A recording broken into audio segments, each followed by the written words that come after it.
এই পৃথিবীতে বিড়ি আর সিগারেটই একমাত্র খানা যেটা টয়লেটে ঢুকে খাওয়া যায়, তাই না?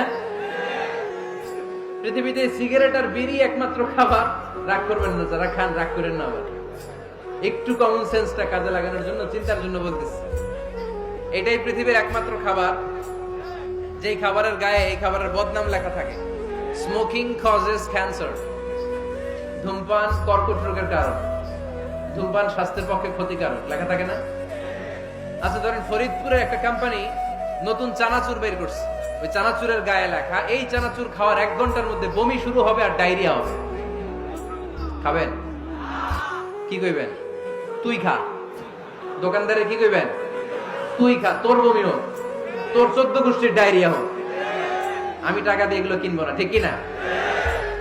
কারণ এই প্রোডাক্টের গায়ে এই প্রোডাক্টের বদনাম লেখা, এটা আমরা কিনবো কেন?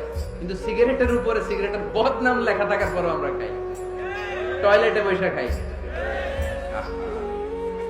এটার মধ্যে একটা পয়জন আছে, এটাকে বলে স্লো পয়জন, নিকোটিন।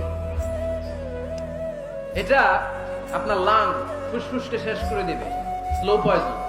সিগারেট খাওয়া অনেকটা আত্মহত্যা শামিল। বিষ খেলে সাথে সাথে মরে, সিগারেট খেলে ধুকে ধুকে মরে।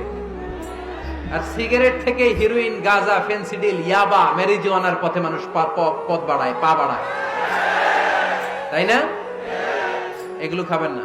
ওয়ালা তুলকু আইদিকুম ইলা তাহলুকা, নিজে নিজেকে স্বেচ্ছায় ধ্বংসের দিকে ঠেলে দিও না। জীবনটা অনেক সুন্দর, জীবনটা অনেক রঙিন, আল্লাহর দেয় জীবনটাকে উপভোগ করার দরকার আছে না নাই? এই জন্য সিগারেটকে এই ফরিদপুরের প্রোগ্রাম থেকে আমরা আজকে নো বলে দিলাম। কি বলে দিব? আওয়াজ করে সবাইকে আমরা সবাই একসাথে বলবো, সিগারেটকে কি বললাম? মনে থাকবে? মাহফিলের প্যান্ডেল থেকে বাইর হয়ে আবার ইয়েস, হ্যাঁ না, ইয়েস করা যাবে না। সিগারেটকে কি বললাম? নো।